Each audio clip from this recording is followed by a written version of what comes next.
and ain't no wannabes here. With some not so nice advice for your writing career. To be clear, no punches will be pulled, but the punch may be spiked. How they like before they get on the mic. To my left we got the mighty Mer Lafferty, and if I piss her off, believe me, she'll come after me. And her co-host Matt Evan Wallace on the right. Yes, she may be half as hype as she can take him in a fight. So settle in, folks, buckle in and boot up. Time to meddle in a way to make your writer shut up. It's hard work, but the perk is that it's fun and exciting. Facebook will still be there when you're done writing. Ditch Diggers!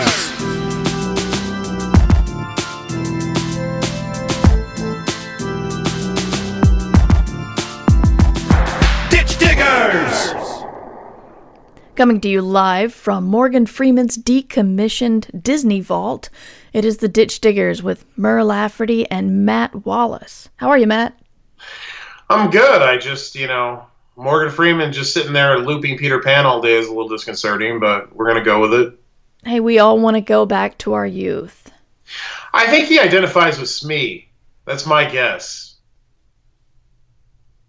Okay, just now here's where I have to admit that I never saw Peter Pan. I've just seen all of those, on the Wonderful World of Disney, they would show sometimes little clips from movies. And that's how I saw Peter Pan and Bambi. I've never seen that either.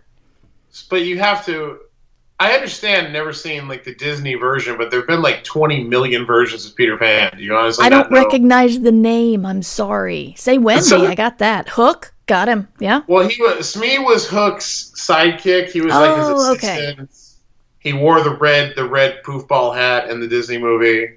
Okay. He was played by Bob Hoskins in the Spielberg version. I miss Bob Hoskins, but yeah, he was just the put upon workhorse that wasn't fully appreciated. And I feel like Morgan identifies with that. Yeah, I think we all can. Everybody kind of just expects Morgan to show up with his buttery, godlike voice and just make everything better. And they don't ever ask Morgan, what do you want to talk about? What do you want your voiceover to be about today? It's always, no, Morgan, talk about the fucking penguins or whatever. Does he talk about the fucking penguins? He narrated March of the Penguins. Oh, okay. So none of my cultural references are going to land today, is what you're basically preparing me for. Yep. Yeah, that's fine. But I don't think Morgan wants to talk about penguins. I think Morgan hates penguins. I'll say it. He hates armadillos. He does hate. We did establish that Morgan Freeman hates armadillos. That's a really inside baseball joke for the show. But our longer listeners will get longer listeners, yes. Yes, our listeners who are lengthier in body will get that. No, long-time listeners is what I was going for. I knew there was a phrase there, an established industry phrase that I was reaching for. Anyway, how are you doing, Mer, after all of that? I'm feeling a little slow today, so it makes me feel better that you just called all of our listeners longer. But I meant it in a thoroughly complimentary way. Oh, I know. I've been dealing with the outcome of NaNoWriMo, and I'm still in a holding pattern with several of my projects, so I'm trying to keep busy while I wait. I feel that. I am front-loading 2018 like a mofo. I have the novel in the can that is ready to be sold, and I'm trying to finish the middle grade novel I'm working on by the 1st, and I'm doing a pitch for a new novella series. Nice. That is going to an editor hopefully within the next period here. So my goal is I want 3 book deals right at the beginning of the year. I'm seriously, legitimately shooting for that, and I see no reason I can't make it happen under the circumstances that I've created for myself.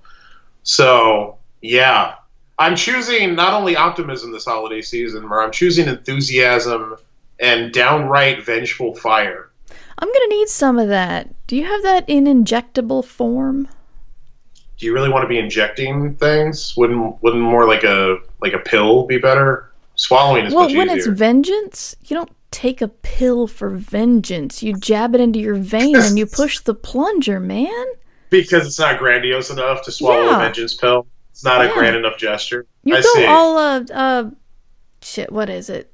The movie from the 80s with the fighter jets and Top Gun? No. The Right Stuff. the right stuff. Yeah, there's like all I remember from that scene is they were injecting something into a guy's arm and he was freaking out and his arm was all tense and veiny, and for everything that I was supposed to get out of that movie as a child, that's what I got out of it. Yeah, that wasn't even about. That was about space. It was about space exploration. It just started with Jaeger and the. Anyway, I just love that you were like, "What's that '80s movie with the fighter jets?" And I'm like, "Top Gun," and you're like, "No, right stuff." That was the worst movie exchange about movies I've ever experienced in my life. It was hilarious, and I plan to tweet about it at length later. Why was it bad? I don't even get it. At length to our longer listen. Murray, if you say the 80s movie with the fighter jets to anyone who has ever seen movies, they will say Top Gun. I feel like I can make that statement. Virtually no one. Like, not even 1 out of 100, maybe not even 1 in a million would say the right stuff. That's why I couldn't think of it. I know, but that was stunning. That was stunning in the best way. I'm not even criticizing. I also haven't seen Top Gun, by the way, but I understand Val Kilmer's in it. Yeah, he is. It's very latently homoerotic, which I enjoy, and I think a lot of people enjoy. I think a lot of people write slash fiction about him and Tom Cruise from that movie, and rightfully so. I just imagine a lot of erotic stories called "You Can Be My Wingman Anytime." I'm gonna look that up. You should. I support that. You talk for a little bit. None of this has anything to do with anything, but I understand what you're saying about the holding pattern and needing an injection of rightful vengeance. I wish I could give it to you, Mur. This is all sounding terrible. No, but I was having that kind of weekend too. I think we all reading the news and just dealing with life. We're all feeling that way now. But I just, you gotta. I think you have to hit a point. You got to give yourself time to recoup and cut yourself some slack and give yourself a break. I'm not saying, but after that, you also have to hit a point where it's like, well, I'm still here and I'm still going to be here. So let's do what we can do. Yeah, so I decided. No, that's absolutely right. Yeah, I decided what I can do is just. I went back to the basics, and the basics are the more I write, the better I do in my career and in this industry. That's just what I come back to. You just got to keep writing. So I'm just trying to write as much as possible, as well as I possibly can, get enough stuff ready, just front load 2018, and I'm just going to explode this year. I've just decided to do that. I don't care if the world is burning around me. I am going to create a bright, shining cocoon of personal success. That's what I'm going for. All right. And that's what you're inspirational. I'm gonna try to work on that too. Bright, shiny cocoon. You're writing that down. You're gonna make a Post-it. Jim's gonna come home, and you're gonna have a Post-it on the computer that says "bright, shiny cocoon." And he's gonna get all. He's either gonna be really jazzed and really enthusiastic, or really concerned, or really confused. Or he would just go, "Oh, Mur wrote a weird note to herself." Okay. That's true. He does live with an author. I keep forgetting. Yeah, exactly. So there seemed to be a lot of slash fic about those two guys. Maverick arrives at Top Gun thinking everything will be about flying. However, the moment he sees Tom Kazansky for the first time, he knows he has a problem. A big one. That's so amazing. I don't even want to do the show now. I just want you to read that for the rest of the episode. That would be a copyright violation of a copyright violation. Does two wrongs make a right? I don't know. You can't find Creative Commons Top Gun /fic that we can read on. I don't know. I'll look for it. That would have been amazing. If you guys want a Christmas present of me and Matt reading Top Gun /fic, just let us know and up your Patreon support. I was going to say, yeah, go to Patreon, give us some money, and we'll do, just for our Patreon support, that should be a new level on Patreon. We'll do a 2-person cast reading of Top Gun /fic. For money, I will totally do that. I will do anything for money. If our patrons or if new people want to give us enough money to do that, I will absolutely do that. I would be happy to do that. I will read either role. I'll read the Tom Cruise role if you want. Okay. Even though I think we can both agree that I am Iceman. I haven't seen the movie. That's Val Kilmer's I see. call sign, his pilot name, and then because they all have pilot names in the movie.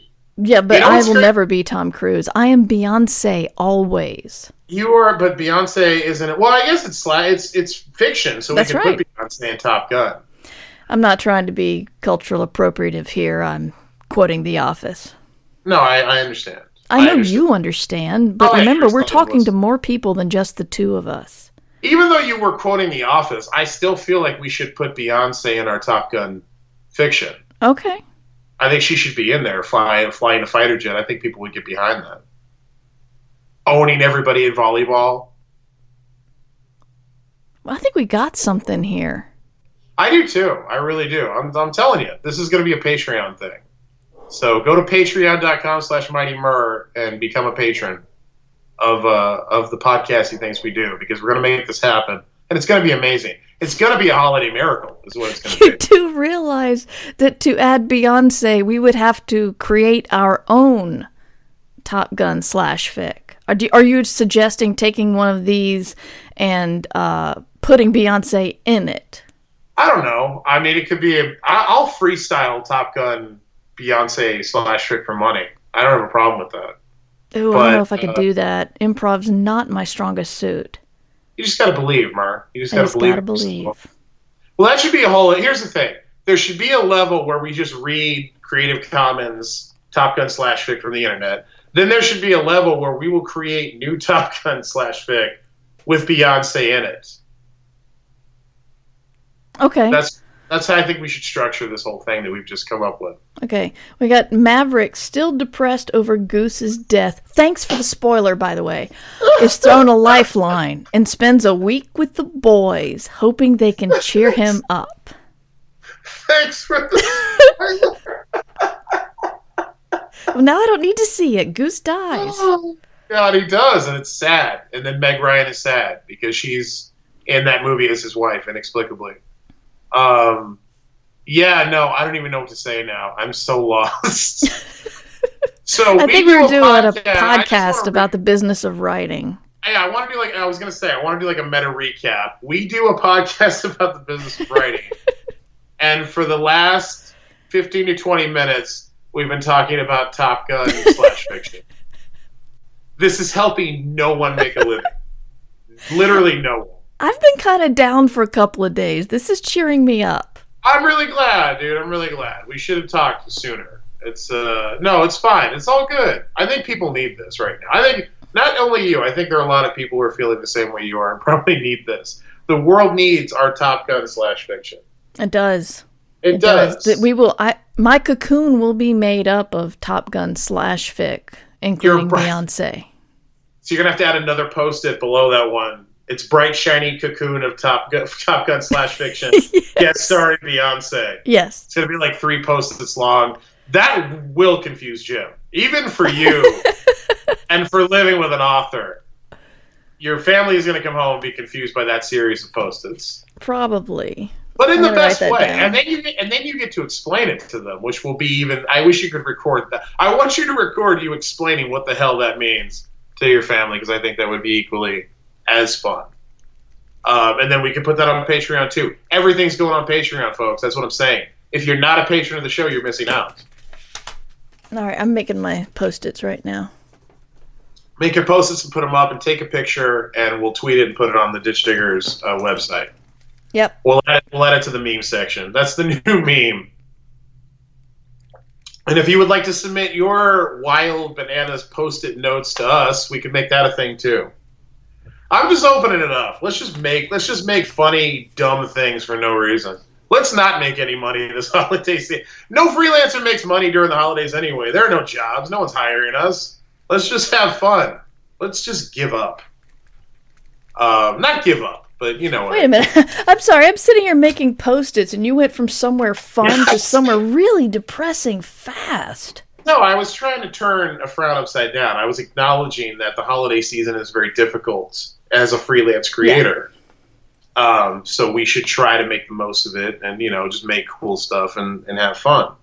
But we should get to talking about making money for people other than ourselves with our wacky Patreon ideas at some point. Can I Because talk I about believe- one thing that I'm working on right now that will make No, me you- zero money, but is a lot of fun? You absolutely can. Please do. My daughter and I are doing an advent calendar video series. You can see that at merverse.com.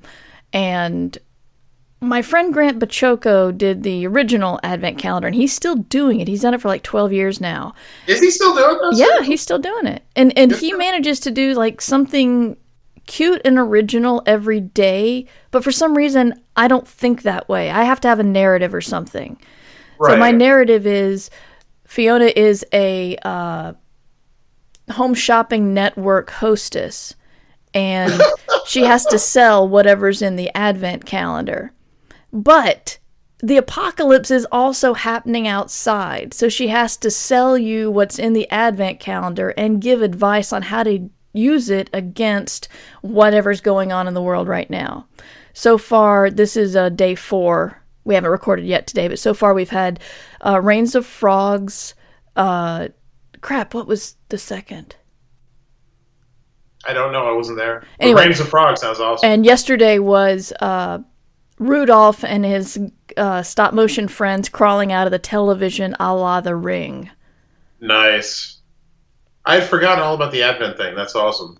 So yeah, that's just a funny thing. And of course, now I'm thinking about actually writing a story about somebody trying to sell items on a home shopping network, but as the apocalypse is happening, she has to figure out how to use it against whatever the hell is going on outside. I love that idea. I'm all about a good gimmicky premise, and that is a fantastic premise. Also, we had a really nice bonding car ride where we had to come up with a different apocalypse for every day this December until Christmas. You want to bond with your kids? Name Apocalypse. Oh, I want to have been in that car ride. It was fun. That's all. No, I'm sure it was. That's amazing. Anyway, go on. That's my completely free, completely not making any money at all project this December. That's a great project, and it reminded me as you were saying that I am also doing an Advent vlog that I completely forgot about because I'm not used to promoting my YouTube stuff on the show yet. Mm-hmm. I'm only doing it every weekday, though. I'm kind of copying out a little bit because my weekends are for me. But on my Angry Writer YouTube channel, I'm doing Ham Shackle's Hangry Holiday Advent vlog every weekday this month.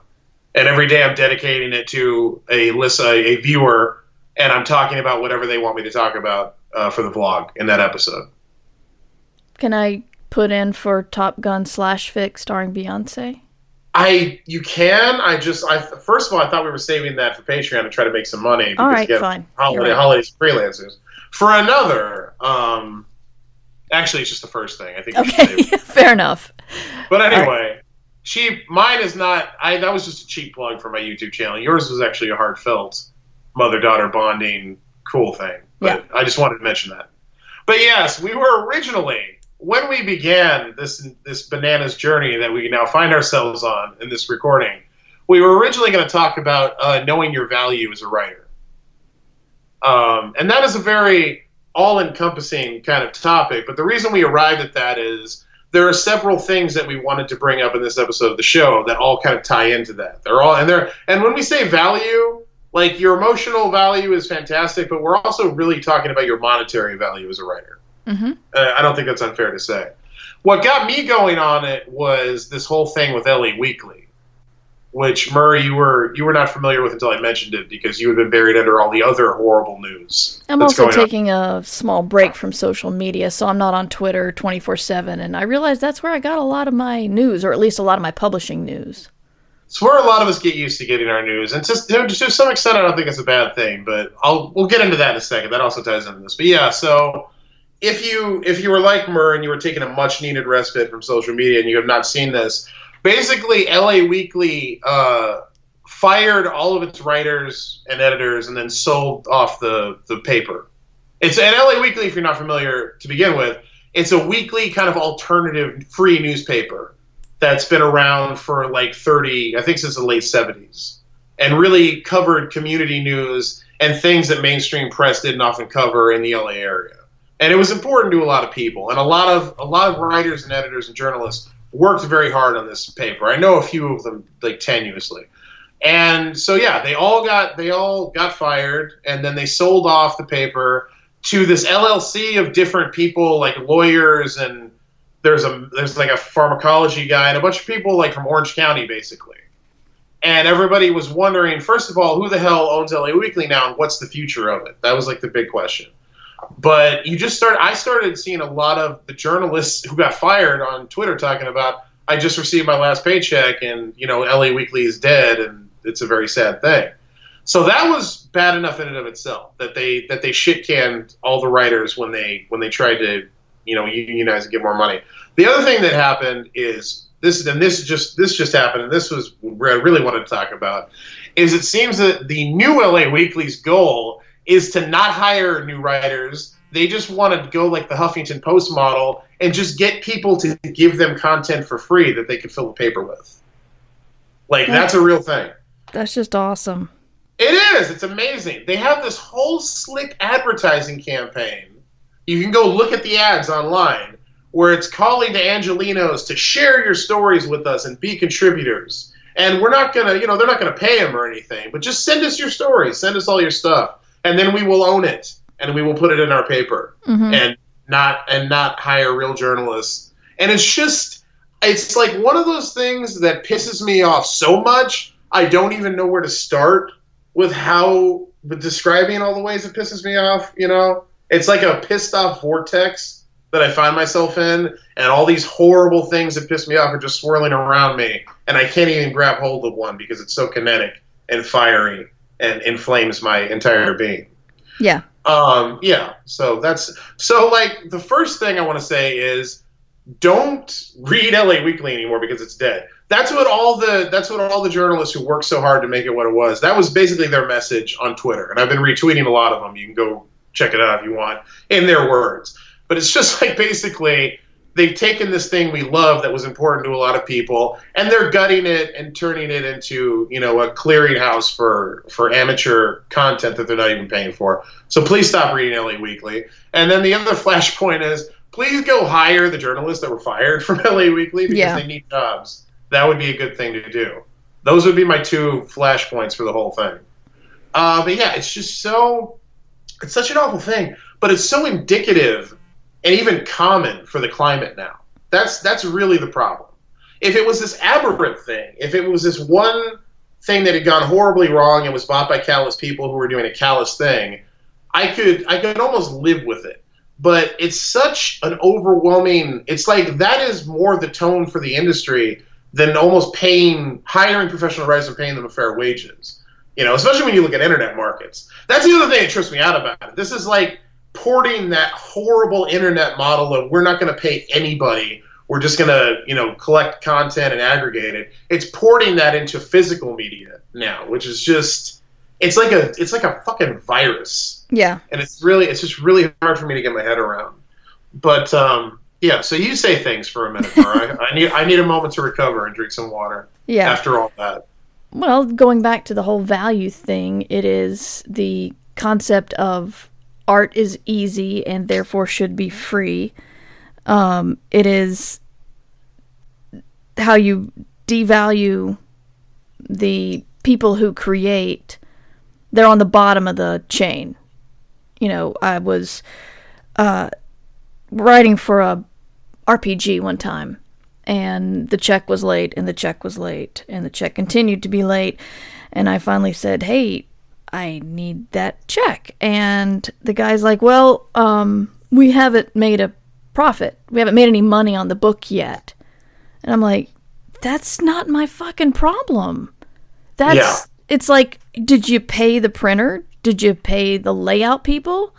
Did you pay the artist? Actually, they probably did not pay the artist either. But, they paid to have the book published. They paid somebody for that. But they were waiting to actually make a profit to pay me. And that was not cool. Because without me, the book would not have happened at all.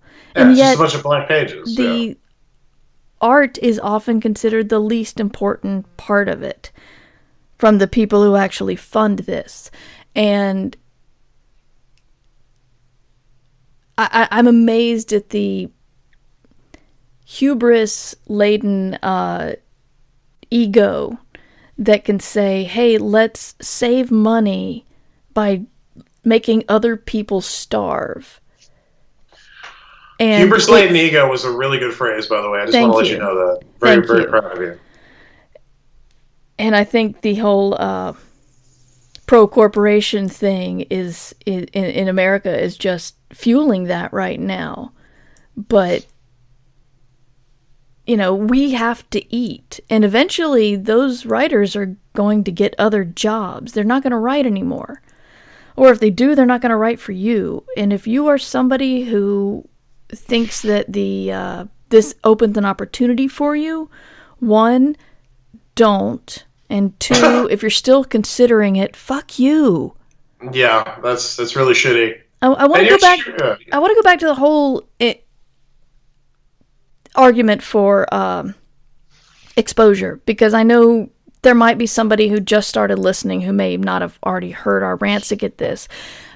But people who tell you that you will get so many eyes on your work by being in their publication for free, they're implying that someone else is going to pay you after you write for free for them. But as more and more people get this concept under their skin, no one is ever going to pay you. Other people are going to look at that and say, hey, that person writes for free. How awesome is that? Let's get them to write for free for us. Yeah, there is no someone else. The cake is a lie. Yeah. It's the cake, right? Yes, it is. Yeah, the cake is a lie. And exposure is a lie. And that's the problem. It just becomes everybody does that. There is no like training. There is no training ground where you write for exposure and then you make it to the next level where people pay you. Yeah, it's just all that first thing. That's as far as you ever go. It's a false horizon. They're lying to you. And I was thinking about, because you told the RPG story, I was thinking about that, looking at the slick ad that LA Weekly produced, calling for submissions from people. I wonder if they paid for that ad. That's the thing. Like I know they did. They had to pay marketing people and to shoot that and conceptualize it and print it and do the whole thing. So they paid those people to get a bunch of other people to work for free because, you know, content is content. That's really what it comes down to. It's this mentality of, because like what the journalists at LA Weekly do is not an easy thing because they were journalists. They would go out and find stories and investigate them and cultivate them and present them in a way that was that the public was able to consume them and, you know, understand something and learn something. These are all skills. There's a variety of skills that aren't just writing. And in a similar way that writing RPGs or writing fiction isn't just writing words. There's a whole subset of skills that goes along with all of these different disciplines of writing. And what you're going to get from what they're doing now, which is calling for all these random ass stories, is you're not going to get professional journalism. You're not going to get in-depth community stories that investigate and explore important issues and bring them to light. You're going to get a lot of fluff and a lot of bullshit. And you may get some good stuff in there. You know, there may be some quality thing. But in addition to like scabbing, you know, in addition to replacing all these professional writers with people who aren't getting paid and creating an industry where writers don't get paid, you're also not getting journalism. You're just getting content. And content is easy because content can fucking be anything. It's easy just to write a bunch of crap down or, you know, shoot a video where you blather on. That's content. It's easy to create content. It's not easy to create quality content that accomplishes something and is worthwhile. And that's what you're losing when you do that as well. Which is why so many people are messed up about the LA Weekly thing, because that was an important newspaper to a lot of people. To a lot of people, that gave voice to a community that didn't necessarily have one in a lot of mainstream way and covered a lot of stories that weren't going to get covered. And none of that crap is going to happen anymore. It's just not. It's just going to become this really vapid lifestyle retrospective full of drivel, because that's what you get when you're just like, well, we'll just take anything, you know, whatever I step onto the street, I'll put it in my newspaper. Yeah. So it just sucks, dude. And the other thing that I wanted to get to with this, because we talk about these things and it's nice to raise awareness of them, but it always comes down to like, what can we do to counteract it? That's where we need to get to. And we've talked about this in other episodes from the writer's perspective, and you just talked about it right now when you were talking about exposure, which is don't do it. Don't be one of those people who scabs and who writes for free. that's what freelancers can do. But the kind of a bigger thing that I wanted to talk about, especially with this, is it is so important, and it's something virtually no one does. Like, I'm sorry, but nobody does it. It's so important to vet the markets and the sources and the magazines and the websites that, like, you elevate and signal boost on social media, that you both patronize and frequent, and that you give life to by, you share it on Twitter, or you retweet a link, or you do all that. Like, no one vets any of those sources. They just see it. They see a headline and they go, okay, that's a thing that I want to share with people. And then they share it. They don't give any thought to, was the person paid to write that? Or are they a professional journalist? Is that a market that takes journalism seriously and vets its sources and works hard to present a quality product that's not a bunch of bullshit? Nobody does that. We're very reactionary on social media. And that's something that has to stop, because that's what these markets thrive on. They thrive on you never investigating, like, how the sausage is made. And that's something I really need to plead with people to do. And the thing is, people will tell you, I don't have time to do that. That's too complicated. I can't do an in-depth investigation of every headline I see. And I was thinking about that earlier when I realized I wanted to talk about this, Murr. And the thing is about that, the conclusion I came to is that's a bunch of bullshit. Like, I wanted to be sympathetic about it. I wanted to be like, I know we're all really busy and we're already slammed. But here's the thing. If you're on social media and you're taking the time to go through your social media feed, read all this crap and retweet it, you have time to vet that as well. You have some knowledge of humankind at your disposal 24 hours a day at your fingertips on your phone. Take a minute to fucking Google it, all right? That's a personal responsibility thing. If you're going to be out there sharing this stuff and talking about it, especially if you're someone with a platform who, when you talk about this stuff, you are partially doing it to build your platform and get retweets and followers and stuff, which is a thing that's fine. Everybody does it. I do it, you do it, we all do it. Doesn't mean we don't care about what we're talking about, but it is part of our platform when we do it. If you're someone with a semi-professional platform that's doing that, I think you have an even greater responsibility to vet it at that point, because you're profiting from it. So, as much sympathy as I want to have for nobody has any time these days, fuck that. If you're going to retweet it, if you're going to spread it, if you're going to perpetuate it, you should take the time to vet it and make sure that you're citing a source that's responsible and that has fair practices for their writers and their staff. That's what I wanted to say about that. And that is something that we could do. And if it's one of those things that's like, if everybody did it, we would have way less of this problem, because these markets would have no choice but to realize, okay, if we don't have fair practices and we aren't responsible, people aren't going to share our shit. The reason they're able to proliferate now and make so much fucking money is because nobody does that. They know nobody gives a shit. They know as long as they have clickbait headlines and things that people want to share and they cover hot button topics, people will share it. So if you all would just stop doing that, we as freelance writers would have a much easier time. So that's a thing I really want to impart out there for whatever it's worth and whatever reach we have. That's what I wanted to say. Yeah, that was beautiful, man. Thank you. And if I'm being reactionary or I'm not thinking of it from an angle that you want to bring up, that's perfectly fine. I'm open to critique, but that's where I arrived at this morning when I was thinking about all this. If that's unfair in any way, I'm trying these days to be more fair and even-handed with my arguments. No, that's fair. I just trying to figure out how to make that happen. Yeah, that's activating people is the hard thing. You can scream about it all you want, but it's another thing to. And the thing is, I'm not holding myself above everybody as like this pinnacle of virtue. I screw up with that too sometimes.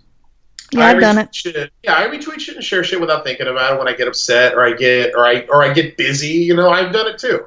But there's just lately, especially, so many of these things have been happening. I've really had to stop and take a moment and look, dude, you are a freelance writer. You especially don't do that. Yeah. So for my part, I'm really taking it seriously to try to vet everything that I do these days online and take personal responsibility for it. And I encourage everyone else strongly to do the same. I can't go to everybody's houses and fucking make them do it. I don't know how to make people care. What if we got at a bigger Patreon level? Maybe if we got at a bigger Patreon level. It all comes back to Patreon. Money solves everything, I really think, is the thesis of what we're doing here. That's not entirely true, although it does help. It does. Yeah, it's just rough. And then, so the whole LA Weekly thing, that's I really just wanted to make people aware of it who weren't aware of it. let you know, fuck LA Weekly, do not support what they're doing.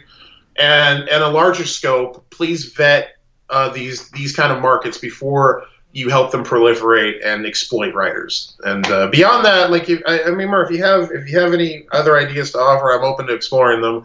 It gets very frustrating. I don't know what else to do beyond what we're doing. I think one of the hardest things about this is the fact that this puts more work on us because A, you have fewer markets that you can try to write for if you're trying to actually make a living as a writer, but B, you have to remain vigilant, and you have to, as you said, vet everybody out there to make sure they're going to do right by you.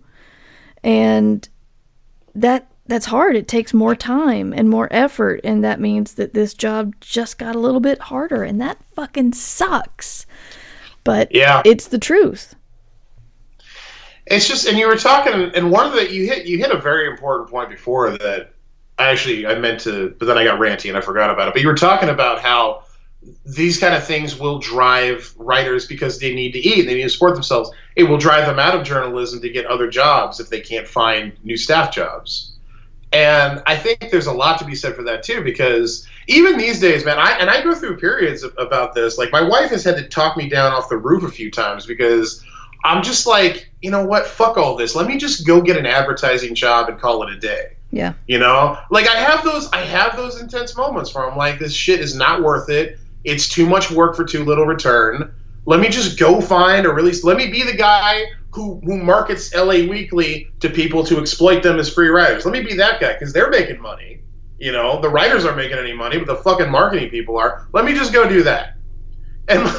And it's so absurd because, like, my wife is a lawyer. She's the most insanely practical person I know. And she ends up being the one who has to tell me, you are not allowed to do that. You have to keep doing what you're doing. You have to achieve what you want to achieve with it. You are not allowed to give up. But I hit those points, man. A lot of people do hit those points. And a lot of people hit that point and don't have anyone to talk them down or don't have any choices. Mm-hmm. I'm very fortunate to have that choice. A lot of people just have to say fuck it and go get the thing, and then they just end up doing that, and we lose a lot of important voices, a lot of important work. And in terms of like journalism, especially, the fewer good journalists we have, the more evil shit is going to happen out there because nobody's checking anybody on it and nobody's alerting them to it. We don't just lose because you tell people we're losing art, and a lot of people will roll their eyes at that, even though that's a completely valid thing.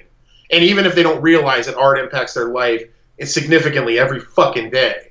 But it's something that we don't value. Even if you're somebody who hears we're losing art and you roll your eyes at that, we're also losing like journalism and shit that's actually going to practically affect aspects of your life every fucking day. So you should care. Whatever angle you're coming at it from, you should give a shit, because we lose a lot when we allow this crap to proliferate the way we have. This is rampant. And that makes me really fucking sad. Like, I don't like to think about all the voices that we've never got to hear or that we've lost behind, writers not being able to make a fucking living doing this. Yeah. So yeah, that was the LA Weekly thing. The other thing I was thinking about, and this kind of ties into it in the same way, I want to preface it by saying I'm not going, also fuck the publishing industry. But there was another, I saw a conversation. Is it okay if I completely shift gears now, Mer? I didn't mean to, like, if you go for it. I saw a conversation between my editor and an author on Twitter. They were talking about working remotely in the publishing industry. And this is something that I've been hearing a lot about lately and thinking a lot about myself, because one of the huge bridges to working in the publishing industry is not being able to live in New York, where publishing is kind of centered in America. Mm-hmm. And this is a thing you hear people talk a lot about, especially when it comes to diversity in publishing. One of the big, gates in front of that is people not being able to deliver publishing, so they don't get hired. So you're not getting as diverse a crop of publishing professionals as you otherwise would. If you can only hire people who can afford to live in New York, which is one of the most expensive places in the fucking world to live now, you get a very limited pool. And one of the big complaints people have is the lack of both paid internships. That's one thing. That's a huge thing. And then the lack of opportunities for people to work remotely from other locations, utilizing the technology we have now to do that. and the conversation that was going on between my editor and this author on Twitter, and no one was right or wrong in this. It was just they were just talking about it, and I found it very interesting. Was the author was lamenting the fact that there weren't more opportunities for entry-level remote positions, like junior assistants and people getting in at the entry level, because that's what you need. You need to get more people in at the entry level so they can get inside the system, work their way up. And then my editor talking about the problems and the pitfalls of having people in entry-level positions work remotely. And his argument was publishing is very much structured to where you need this central core environment where you're able to interact with people and work ideas off each other and manage workflow that way. And it's while you can be maybe an editor and work remotely, it's much harder at an entry level to work remotely in a publishing environment. And the thing is, for this, I really just wanted to bring this up to you, Merck, because I wanted your perspective on it. I don't really have an answer to this. I have never worked for a publisher at a publisher before. I've only written books remotely. How do you see at an entry level working remotely for a publisher? Do you think that that's a thing that should be entirely possible? Is it something that would be difficult for a variety of reasons? Like, what's your take on that? No, I think it's entirely possible, but I'm not in that world. I'm an author, so that's harder for me to say, but I think it's entirely possible. I know that my agent often works from home, and I mean, she's in New York, but she doesn't always go into the office. Yeah, I don't know. Your editor works from home, so he seems to be managing it just fine. Yeah, and he acknowledged that. I think his point was more in an everyday admin capacity. It would be harder to work remotely. Yeah, I don't know. In the world of virtual assistants, I think it's definitely doable. I knew it would be doable. I guess what occurs to me is it an actual problem of it's prohibitive just because of the kind of work it is, or is it prohibited because of the way it's currently structured? Like, does the structure need to change? Is what I was thinking about. Like, does it kind of need to be decentralized? If it's like having everybody in a physical place is excluding people from working remotely, then does the place itself need to be decentralized to make it more possible? Like, does the entire structure of publishing need to be changed? Not to get too revolutionary on you. Like, is an extreme measure like that called for? Because I definitely think it's something that needs to be fixed. I will say my thesis here is more people need to be able to work in publishing remotely. Like, I thoroughly believe that at every level. So I'm just trying to kind of think about how do we get there? Yeah, I don't want to be an asshole here, but I kind of feel like this is not my fight, and I wouldn't know how to pick up the cudgel and swing it. Do you swing a cudgel? You do swing a cudgel, okay. Yeah, I thought so. What else would you do with a cudgel? I don't know. Like throw it? Throw it?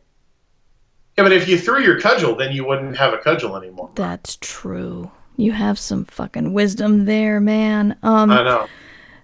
And so I don't, because I don't work in publishing, I don't know, I don't have a lot of solutions or feel it's my fight to fight. We've got our own battles to win and wage, is what you're saying? Yes, if we need to fix publishing, I got other things I'd rather have fixed, just because I'm being selfish here.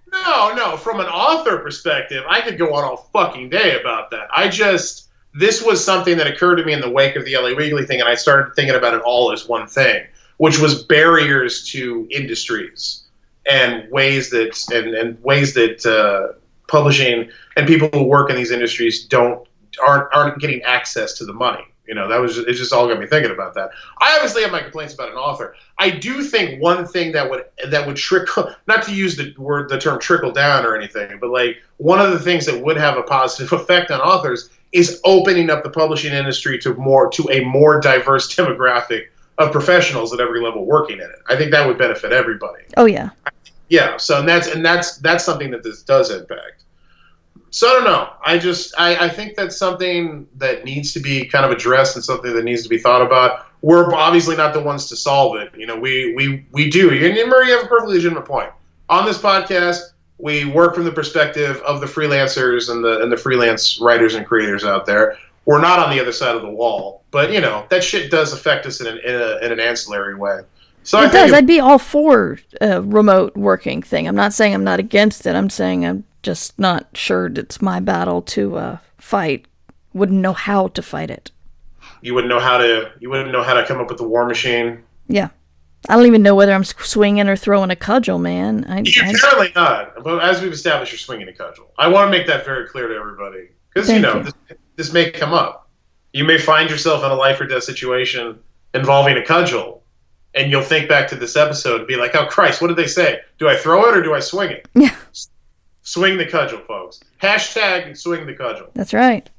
It's a new t-shirt that you can get if you become a high-level patron on our Patreon of the podcast. I'm just going to keep bringing it back around. Because, again, holidays, we're broke. Yeah. So we had, where are we at time-wise, Mer? Sorry. 45 minutes. I want to talk about James Sutter's thing. Yeah, absolutely. That's why I asked. So should we talk about James Sutter's thing? And please, you take the lead on this one. Yeah, James Sutter is a brilliant writer and RPG designer who just recently left a senior position at Paizo. He helped create the Pathfinder and Starfinder RPGs. He wants to know when to quit a particular project, genre, or partnership. He brings up that he recently left Paizo, said, you walked away from wrestling. I have loudly proclaimed I'd never work for tabletop games again. We've all had to trunk novels, shelf pitches, and so on. So when in an industry where persistence is really important, when do you decide, no, this is not the way to go? And I think it's one of the hardest things because this is where you need to know your own value in that trusting yourself and trusting that you're making the right decision. Partly my reason for leaving tabletop gaming was practical because I had a feeling that tabletop gaming was this roller coaster with no obvious on or off ramp or line or whatever, and I'd ridden it for a little while, and so you work on a project and then you hear about another project and you get on that project, and then I got a nonfiction book to write when I was offered to write a book about podcasting. So I turned down a couple of RPG projects to work on this book about podcasting, and everyone forgot about me. I wrote for several books in the World of Warcraft RPG line. And then a couple of years later, I got in touch with the editor and I said, hey, do you have any work for me? And he's like, well, we're only hiring people who have actually played WoW. I'm like, what? I've played WoW all the time.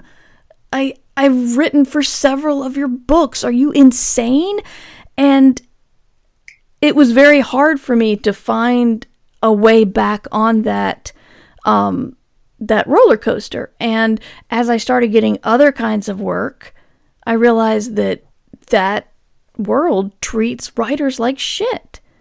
The pay is terrible. They pay on publication. And on publication for a book is a lot different than on publication for a magazine. So you turn in work and 9 months later you might get a check. I remember when I'd never asked for a raise, and then I heard of some guy asking for a raise after his first project and getting a penny raise, going from 3 cents a word to 4 cents a word. So I'm like, oh, maybe I'll ask for a raise. So I asked for a raise and got a half-cent raise. So little things like that just managed to really work on kicking my ass out the door and me not looking back. I think being unable to come back in a timely manner allowed me to view the industry from the outside and see that it was not a healthy thing for me. So that's why I made that decision. And, I like the idea of it, but I can't imagine going back unless someone offered me both different money and different payment schedule. Right. No, and I think I think those are all immensely good reasons to walk away from something that you were heavily invested in. I think the most honestly, because again, this is a really tough one. It's a very abstract. There's no universal conversion chart you can apply to this situation, because every situation is different and every person is different. I think the most universal thing you can say about knowing when to quit a particular project, genre, or partnership that you're heavily invested in is you quit when the cost outweighs the benefit. Like, that's the truest thing I can think to say, and the most universally applicable thing I can think to say. And I'm not, and obviously money is a big part of that, but it's not just money. You really have to factor in your own situation, your general quality of life in there as well. And what I mean by that is, like, I know a lot of indie creators who they don't necessarily make a shit ton of money. They make enough money to live. They make enough money to get by, but they genuinely enjoy being their own bosses and doing their own work and having that be their full-time job. So they weigh the benefit of, I am in charge of my destiny. I get to do the work I want to do. This gets to be a full-time job against, I don't necessarily make the income that I would like to make, or that allows me all the freedom that I would like to have in life.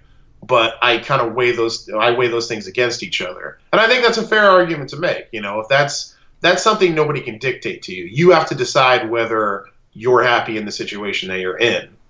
But if you were in that, and again, I'm talking to the individual listener out there. If you found yourself in that situation, you were like, yeah, I get to do the work I want to do, and I get to be my own boss, but like, I can't travel the way I want to, or I can't eat the way I want to, or I can't live the way I want to. So it's not worth it. That's not the wrong call either, because that, again, it's a personal thing.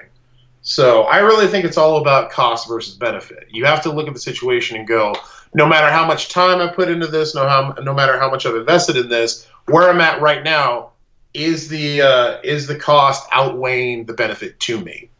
Is that fair, Mark? Yeah, that's totally fair. And let's go back to working for free, because that's an incredibly high cost with very little benefit.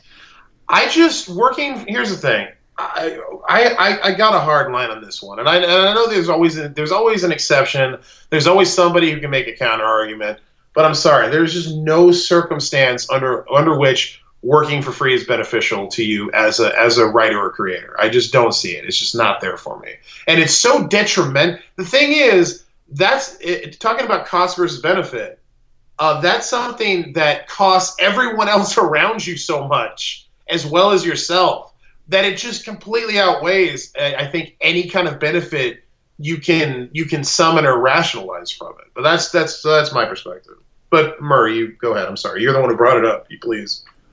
No, I think that's it. That's my thoughts on leaving an industry. Also, there is the idea of the sunk cost fallacy that we haven't really touched on, which is just... Please touch on it. The sunk cost fallacy is to put it simply, I bought tickets to a concert. I have since listened to their music. Also, I have horrible diarrhea, but I'm going to the concert because I bought the tickets. Even though I don't like them. Definition, or? Sorry? Is that the Merriam-Webster definition of that? Merriam-Webster defines sunk cost fallacy as going to a band that you realize you hate while you have diarrhea because you paid for those tickets, god damn it, and you're going to get your money's worth. Right. So do you think, would you be happier if you stayed home, not listening to terrible music and in very close proximity to a bathroom? Probably. So that's the sunk cost fallacy. You don't worry about what you've put into it if choosing something else will make you happier. I think that was beautifully explained, Mern. I could not agree with all of that more. And thank you. Especially just from a selfish standpoint, I'm kind of reaching that age where there's nothing I love more than canceling plans and staying home. It's just the best thing that ever happens. Just to take your analogy literally for a second, but yeah, no, I think that is a very worthwhile point that you just made there, and I agree with all of it, especially the part about the poo. Yeah. But how it applies to, work is if you think you put so much work into a project and you feel it's absolutely necessary to see it through, even if you're realizing it is not going to make you happy or not worth it. And I'm not saying quit when you get bored. I mean, you still want to work hard. You still want to do good work, but it's is it harming me and my mental well-being or my professional well-being? And if so, what am I going to do about it? And will it make me happier if I just fucking quit? And it might. So do that. Well said. So I think that, James, I hope that helps you out. Thank you for the suggestion for the show, for the topic for the show. It tied into knowing your value nicely, I feel. It did. So what about online questions? So yes, let's get to questions. Do you want me to do Twitter? Do you have email? What do you want to do? You do Twitter. I'll look at email and see if we have any. Okay, I've got it queued up right here because I'm a goddamn professional, people. I do not have mine queued up because James was still in my inbox, not the podcast inbox. So Jeff Xylon, Jay Xylon on Twitter asks, I'm interested in thoughts on Patreon. Like, how far along in a career do you think a writer is likely to need to be to consider it a stream worth exploring? Does it make sense as a career building tool or best left to a certain level of established writers? That's a good question, Jeff, and we've talked about this before in several episodes, but I always think it's worth repeating for people who aren't like Jeff is asking, so he obviously wants to know. Because Patreon has become such a big deal and such a big stream for a lot of prominent people that I think a lot of new authors look to it as something like, do I need to get on that? Is that the hot new shit? I think what we've arrived at when we've talked about this previously is, certainly what I've arrived at is, it's a great thing. It's a great way to monetize an existing audience. Once you've built a platform and built an audience and built a following to a reasonably high level, it's a great way to monetize that audience. It is not a place to go to build your platform or audience. That's where and Murray, you can feel free to disagree with all of this if you want to come at it from a different angle. And my agent would vehemently agree with me on this because we've talked about this at length. Patreon is just, it's a great thing. We use it. We've talked about it many times throughout this episode. It's a great way to monetize an existing audience and create another revenue stream for yourself. But it's also a very unstable thing and not a place to build upon. It's a place you want to go to when you've already, built something up to a fairly significant level, is my take. Mur, what's your take? I think you're absolutely right. It's sad because people see what Matt and I have built either in podcasting or in writing, and they want to know how they can get it too, and they don't like my answer of, well, start in 2004 and then work for several years for nothing, and that's nothing for me, not work for nothing for someone else. There's a big difference. Yeah. And then, profit, hopefully. But yeah, it takes time to build an audience. And that's what makes it a challenge. And people don't want to hear that. I saw a book on Kickstarter that sounded amazing. It was like a YA book about a young Sherlock Holmes, but it was a girl of color. So it was a female, it was a girl of color, Sherlock Holmes. It just sounded amazing. And then I read about, the author, and the author's options are to say is, here's the experience I have. And the experience was nothing. She had never written a book. Right. And I'm like, I really want to support this, but I can't if you're not going to actually show me that you can do the work. And I felt bad, but there was no way I was going to put my money towards that. And nobody else did either. No, and I hear you. I don't think you have any reason to feel bad about that. I mean, that is the content you're describing the idea, that's certainly something that needs to exist in the world, but that doesn't mean anyone can do it. Again, as we've talked about through this whole fucking episode, what we do actually is a skill. It actually takes time and practice and experience to build it up. That's not to say a novice with no experience can't come out of left field and write an amazing novel. I'm not saying that at all. I'm not discouraging anyone from trying to do that. But, like, if you're going to ask me to invest in you early, you got to show me something. And I don't think that's in any way unreasonable. Yeah. Yeah. So it's, you figure out how you've built your online persona, your audience, whether it's on a Top Gun /fiction forum, or whether it's on Twitter or on Tumblr, and then you try to gather the people who follow you there and say, hey, if you like my stuff, I'm trying to get some support.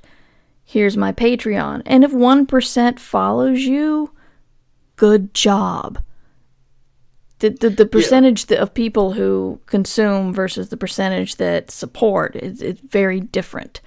Oh, God, yeah. So you can't think, I have 200 followers on Tumblr, so 200 people will pay me money to keep doing stuff. That's unfortunately not how it works. No, that's conversion rates is a really good point. I was talking earlier about the YouTube thing that I'm doing now. I just started a couple of months ago. So, like, and this isn't even something, here, let me, just to give you an example, this is a free thing. Mm-hmm. This isn't a thing anybody has to pay money for. So I've got like 6,000 followers on Twitter. I pump my YouTube heavily on Twitter, obviously, because that's my main platform. After a couple of months of pumping that to my 6,000 followers, I've managed to get up to like 240 subscribers on YouTube. And I'm deliriously happy about that. That's like actually better than I thought would happen. And that's not even money. And that's not even money. That's just people clicking a subscribe button for free. That's just people paying attention long enough and to add me to a queue that they probably already have thousands of other shit in already. Like, that's the kind of conversion rate we're talking about here. From free to free, I could only get a couple of hundred out of 6,000. So when you're talking about getting people to spend money, it's even harder. So you really have to go in expecting that, you know. And a lot of people get crushed by that because they don't understand that that's a totally typical thing. Yeah. You know, a lot of people will do that and then no one shows up for their other thing and they're like, well, I'm an abysmal failure. No, man, that's just standard for the course. That's just the way audiences work on the internet with this kind of stuff. You know? Yeah. So yeah, now I'm depressed about my YouTube channel. No, I'm really not. I'm deliriously happy with my YouTube channel so far. So yeah, I think we answered that one pretty well. Jeff, yeah, wait until you build your audience to start your. Actually, there is one more thing I want to say about that. People also tend to perceive Patreon as like free money for whatever else you're already doing, and that's very rarely how that shit works out. Yeah. Like, when I think about the really successful authors doing Patreon right now, and I mean, like, not even, like, Runaway, but, like, people who just are making money doing it, like Cameron Hurley or Tobias Buckell, like, they have to write original shit just for Patreon, in addition to all the other shit that they do. You know, you have to give, most of the time, you have to give your Patreon audience something for their money. So you're creating more work for yourself in most cases. Not in every case. There are, you know, plenty of Patreons. It's like, I do this thing, give me money so I can keep doing this thing. We do that, you know, even though Murr does, we do provide bonuses and benefits for our patrons. But you are creating, it is more work. You can't look at it as a free thing that you do. It's more work to add the Patreon to everything else you're doing. So that's also something to consider that I don't think enough people consider. Yep. So yeah, that was that question. And so we've got, hold on one second. I had it on my phone and then I lost it. There we go. So Sean Mansouri, Re-Sindajour and Shambling Guides, which are the book series that Murr and I write or have written, were they pitched as a series or standalones with sequel possibility? Can you pitch an entire series without knowing what happens in book 2 and just revise later to get your foot in the door? Thanks. Thank you, Sean, for thanking us in advance. And also using the Ditch Diggers hashtag. If you want your questions answered, people, use the Ditch Diggers hashtag. I can't encourage you to do that now. So yeah, in terms of our series, were they pitched as a series or standalones with sequel possibility, Can you pitch an entire series without knowing what happens in book 2 and just revise later to get your foot in the door? From my experience, and that's pretty much all I can speak from, you sell a book and you will get a 1, possibly 2 book deal. If you have plans for more, they'll be happy to hear them. I think in science fiction and fantasy, at least, leaving yourself a couple of doors at the end of a book, even if you don't have a series planned, would be a wise thing if they want another book in that kind of series. But, I mean, I had several books planned out for the Shambling Guides, and it stopped at 2. So that Tragically. did not work out as planned. Still kind of pissed at everybody about that, by the way. Everybody who's listening to this who didn't buy a copy of the Shambling Guide, I'm pissed at you. And I want you to know that. That's a lot of anger for you to hold, man. I'm fine with it. I'm totally fine with it. I love that series. That series should have been gigantic. I'll say it outright. And not just because I've known you for 10 years, you're one of my best friends. That series was fucking phenomenal. Nikki loves the Shambling Guide more than anything I've ever written, and she's my wife. You know? Like, that was a good series. If you didn't buy a copy of the Shambling Guide, I'm pissed at you, and I'm never going to forgive you for that. Anyway, when I pitched Sin du Jour, it was a novella series, so it was a little different. It was kind of a newer thing for a big publisher to be doing novellas. I pitched the whole series up front. I told them it's novellas, so it's like, half the length of a novel. We'll say that. But I told them I want to do 7 of them, and each one is going to be named after and relate to a deadly sin, and that's going to be the structure of this continuous story that I want to tell. Which was, that was incredibly ambitious at the time for this kind of new thing that they were doing that they didn't even know if it would work out, and for novellas. I thought it was incredibly ambitious. But I was just my only reason for doing that was I was trying to maximize the value of it. I didn't see the value in just writing one novella, because I knew they were going to be really hard to sell, and they are hard to sell. Not like a lot of people still don't even get the concept of shorter books. So for me, I didn't want to just do one novella and then hope that it caught on like wildfire, because I knew that wasn't going to happen. For me, the value in that model of doing the shorter books was you do a series of them over a longer period of time, and it increases the longevity of the story, gives you more books to sell, and more time to sell them. So that's what I was thinking when I did that. So I pitched this entire series of 7 books. My editor right away tells me, okay, we're not going to buy 7 books. That's never going to happen. But they did like the series enough to commit to, again, they bought 2. Just like with novels, they bought 2 novellas up front just to kind of see where it would go. And then I got fortunate enough to where they liked the series enough and it performed at least well enough that I'm now getting to see the last one released next year. But up front, that was very tenuous. I didn't think I'd get to do all 7. I thought I would get 2, and then they'd be like, well, we tried that and it didn't work. Good luck. Yeah. So, it can go either way. The thing is, whether you pitch a long, elaborate series or whether you just pitch one book, you end up like Merced. I think more often than not, 99% of the time, you end up selling a book. That's what ends up happening either way. I definitely think you should make it clear. Like, if you're going to write a book that's planned to be the first in a series, and again, I don't want to say you shouldn't write a book with a complete arc. Write a book with a complete arc. But if you're writing a book that very clearly sets up threads that need to be explored later, I would certainly make it clear that you're going for a series, so they don't just think that you're a shitty writer who sets up things and then never pays them off.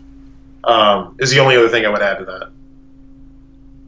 All right. Is that reasonable? Yeah. Cool. So yeah, do we have email questions, Bern? We got one.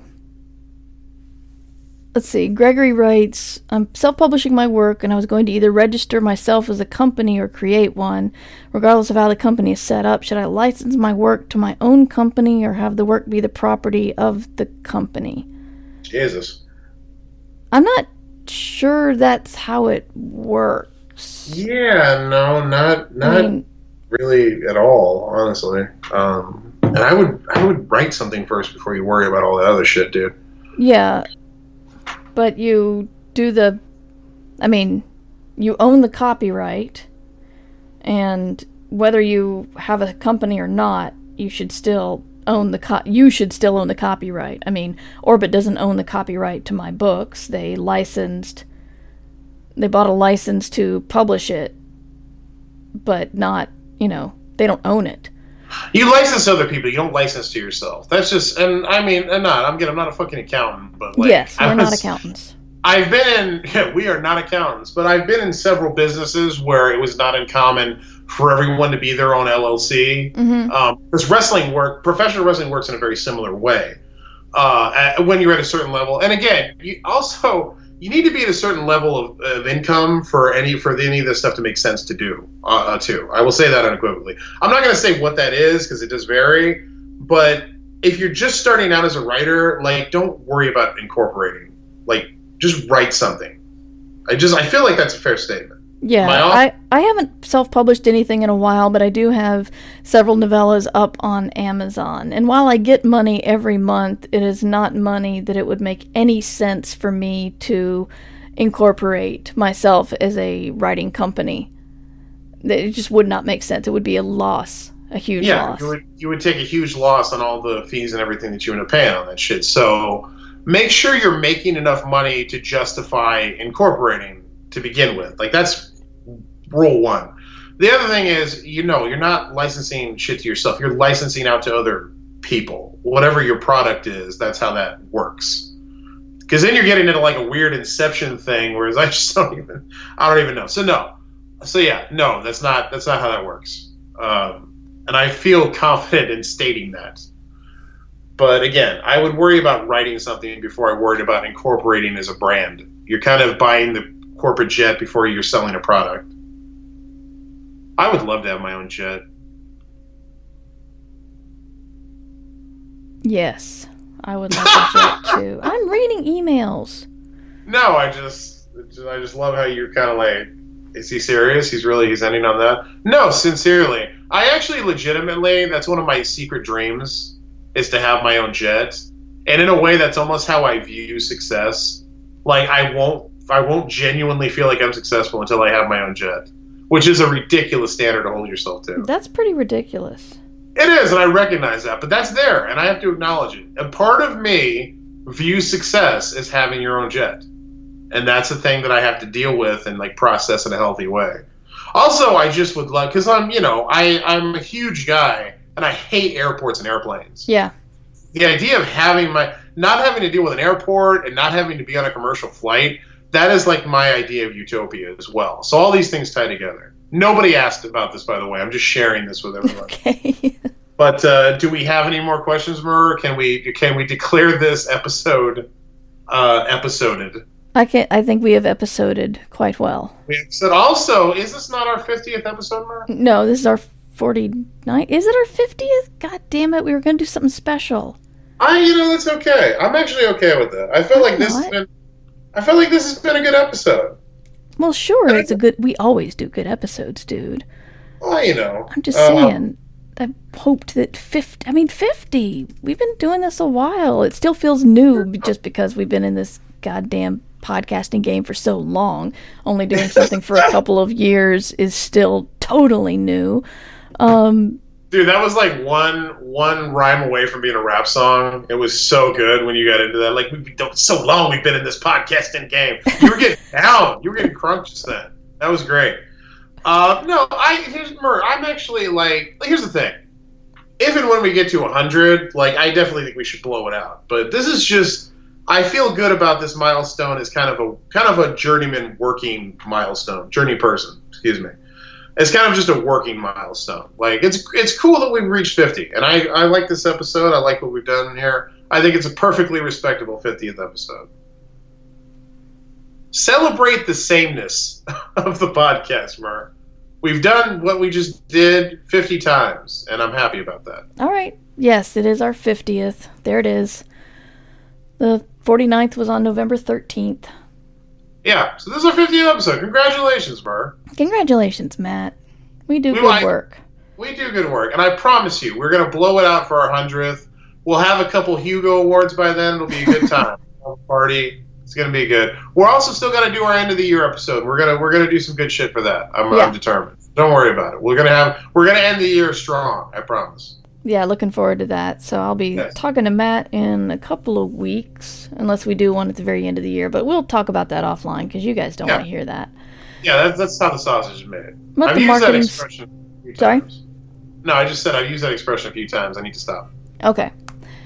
But the marketing stuff, you can see my stuff at merverse.com, where you can see my podcasts and my books, including Six Wakes, which is a wonderful science fiction mystery in space, not in a deli, but in space. And Space Deli. Space Deli. And it is eligible for all upcoming awards in novelty things. Me talk good. This is why I'm a writer, man. And a professional podcaster where I talk. Anyway, and I Should Be Writing, which is my book about writing, is also out. I am the co-editor of Escape Pod, which gives free science fiction every week. And I'm sure there's something else I'm forgetting because I wear a lot of hats. But you can see it all at merverse.com. With many feathers. Mm-hmm. I am the author of the Sin is Your series for Tor.com Publishing. The current book out now, the sixth and penultimate book in the series, is Gluttony Bay. Yeah, congratulations, by the way. Thank you very much. I appreciate that, Mark. Go get that, and if you've not yet gotten into the series, go back and start with Enemy of Angels, the first book. They're funny, they're foodie, they're action-packed. I also have a YouTube channel. I have a couple of them, but my main YouTube channel is Angry Writer, and I do a daily vlog on that. I do writing-focused series like The Ways I Lie, where I tell you how to write action scenes and dialogue and all kinds of cool stuff. All through December, we're doing Ham Shackles Hangry Holidays. I'm doing a special Advent vlog. We're doing a gift guide that I'm doing with my wife. I'm doing giveaways. I'm doing all kinds of special stuff. Come subscribe to Angry Writer on YouTube. Come join what we're doing. Come join Team Hamshackle. Hashtag Team Hamshackle. You'll find out what it's all about. I'm also the author of Rancor Life in Grudge City, my Lucha Buddy Cop mystical crime novella. Please go pick up that as well. You can find me on Twitter at Matt F. and Wallace, and you can find my website at matt-wallace.com. You're much better at this than I am. I think I'm going to hire you to start doing my pitch for me. I would be happy to shill for you. Also, is this going to come out before the 9th, or is this coming out next week? No, it'll come out this week. Okay, so then I also want to add that on the 9th of December, Saturday at 2 p.m., I'm going to be at Mysterious Galaxy in San Diego, the legendary bookstore. I'm going to be one of a dozen or so authors, Tim Pratt, Tony Valdez, Christina Lauren, authors from all genres. We're going to be there for Mysterious Galaxy's annual holiday party. There's going to be authors, there's going to be refreshments. Come down, buy some books, we'll sign them, we can hang out, we're going to party. It's going to be a good time. Mysterious Galaxy in San Diego, Saturday, December 9th at 2 p.m. Everybody's welcome. And if you want to buy 6 Wakes, I give Matt permission to sign in my stead. I will do that. Buy a copy of Mer's book and I'll sign it for you. Any of Mer's books. But don't buy one of mine and not one of Matt's and then have him sign it because that's tacky. Yeah, I'll write something really angry if you do that. Anyway, thank you for listening, and we'll see you for the end of the year spectacular in a couple of weeks. Happy 50th, Mer. Happy 50th. You can support us at patreon.com/mightymur. Ditch Diggers! Theme song by Devo Spice. devospice.com.